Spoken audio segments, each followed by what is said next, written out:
जय श्री कृष्ण प्रिय भक्तजन। मार्गशीर्ष मास की मोक्षदा एकादशी उत्पन्ना एकादशी की कथा महत्व सुनकर आनंदित होकर धर्मराज युधिष्ठिर बोले, हे देवों के भी पूजनीय भगवान श्री कृष्ण, हे तीनों लोकों के स्वामी, आप सभी को सुख और मोक्ष देने वाले हो। मैं आपको नमस्कार करता हूँ।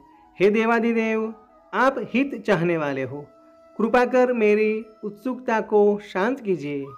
भगवान श्री कृष्ण बोले, हे धर्मराज, जो कुछ भी आप जानना चाहते हो वह निसंकोच कहें, मैं अवश्य ही आपकी उत्सुकता को शांत करूँगा। हे श्रीहरि, मार्गशीर्ष मास की शुक्ल पक्ष में कौन सी एकादशी आती है उसकी कथा वार्ता मुझे कहिए।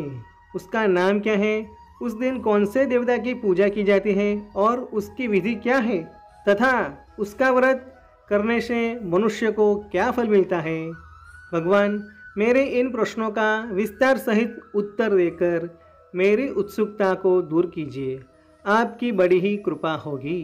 भगवान श्री कृष्ण बोले, हे कुंती नंदन, आपने अत्यंत उत्तम प्रश्न किया है, इसलिए संसार में आपका यश सदा ही फैलेगा। मार्गशीर्ष माह के शुक्ल पक्ष की एकादशी अनेक पापों को नष्ट करने वाली है। संसार में इसे मोक्षदा एकादशी के नाम से जाना जाता है। इस दिन श्री दामोदर भगवान की धूप, दीप, नैवेद्य आदि से भक्तिपूर्वक पूजा करनी चाहिए। हे धर्मराज, इस एकादशी के व्रत के पुण्य के प्रभाव से नरक में गए हुए माता, पिता, पितरों आदि को स्वर्ग की प्राप्ति होती है। एक पुराण में इसकी कथा इस प्रकार है, इसे ध्यानपूर्वक सुनिए। प्राचीन नगर में बैखानस नाम का एक राजा राज्य करता था। उसके राज्य में चारों वेदों के ज्ञाता ब्राह्मण रहते थे। वह अपनी प्रजा का पुत्रव्रत पालन किया करता था। एक रात्रि को स्वप्न में राजा ने अपने पितरों को नरक की यातना भोगते हुए देखा। इस प्रकार का स्वप्न देखकर वह बड़ा ही व्याकुल हो गया।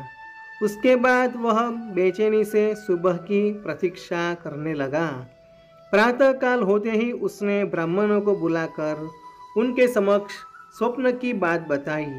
हे ब्राह्मणों, रात्रि को स्वप्न में मैंने अपने पितरों को नरक में पड़ा देखा और उन्होंने मुझे कहा कि हे पुत्र, मैं घोर नरक भोग रहा हूँ, मेरी यहाँ से मुक्ति कराओ। जब से मैंने उनके यह वचन सुने हैं तब से मुझे चैन नहीं है। मुझे अब राज्य, सुख, ऐश्वर्य, हाथी, घोड़े, धन, स्त्री, पुत्र आदि कुछ भी सुखदायक प्रतीत नहीं होता। अब मैं क्या करूं, कहाँ जाऊं, इस दुख के कारण मेरा शरीर तप रहा है। आप लोग मुझे किसी प्रकार तप, दान, व्रत आदि बताइए जिससे मेरे पिता को मुक्ति प्राप्त हो। यदि मैंने अपने पिता को नरक की यातनाओं से मुक्ति के प्रयास नहीं किए तो मेरा जीवन व्यर्थ है। जिसके भीतर नरक की यातना भोग रहे हो उस व्यक्ति को इस धरती पर सुख भोगने का कोई अधिकार नहीं है। हे ब्राह्मण देव, मुझे शीघ्र ही इसका कोई उपाय बताइए। राजा की ऐसी निराशापूर्ण व दुख भरी बातों को सुनकर ब्राह्मणों ने आपस में विचार विमर्श किया। फिर एक मत होकर बोले, हे राजन, यहाँ से समीप ही वर्तमान, भूत और भविष्य के ज्ञाता पर्वत नाम के एक मुनि रहते हैं। आप यह सब बातें उनसे जाकर पूछें, वे अवश्य ही आपको इसका सरल उपाय बता देंगे। ऐसा सुनकर राजा मुनि के आश्रम पर गए। उस आश्रम में अनेक शांतचित्त योगी और मुनि तपस्या कर रहे थे। चारों वेदों के ज्ञाता पर्वत मुनि दूसरे ब्रह्मा के समान बैठे दिखाई दे रहे थे। राजा ने उन्हें साष्टांग प्रणाम किया तथा अपना परिचय दिया। पर्वत मुनि ने कुशल क्षेम पूछी। तब राजा ने बताया, हे देवर्षि, आपकी कृपा से मेरे राज्य में सब कुशल है, परंतु अकस्मात ही मेरे समक्ष एक ऐसी समस्या आ गई है जिससे मुझे बड़ी अशांति हो रही है। फिर राजा ने उन्हें रात में देखे गए स्वप्न की पूरी बात बताई तथा दुखी स्वर में बोले, अब आप कृपा कर मेरा मार्गदर्शन करें कि ऐसे में मुझे क्या करना चाहिए, कैसे मैं अपने पिता को नरक की यातनाओं से मुक्ति दिलाऊं। पर्वत मुनि ने गंभीरतापूर्वक राजा की बात सुनी, फिर नेत्र बंद कर भूत और भविष्य पर विचार करने लगे। कुछ देर गंभीरतापूर्वक चिंतन करने लगे। बाद वे बोले, हे राजन, मैंने योग बल के द्वारा आपके पिता के समस्त कुकर्मों का ज्ञान प्राप्त कर लिया है। उन्होंने पूर्व जन्म में अपनी पत्नियों में भेदभाव किया था। अपनी बड़ी रानी के कहने में आकर उन्होंने अपनी दूसरी पत्नी को ऋतुदान मांगने पर भी नहीं दिया था। उसी पाप कर्म के फल से आपके पिता नरक में गए हैं। तब राजा वैखानस याचना भरे स्वर में बोले, हे महात्मा, मेरे पिता के उद्धार का आप कोई उपाय बतलाइए। किस प्रकार वे इस पाप से मुक्त हो गए।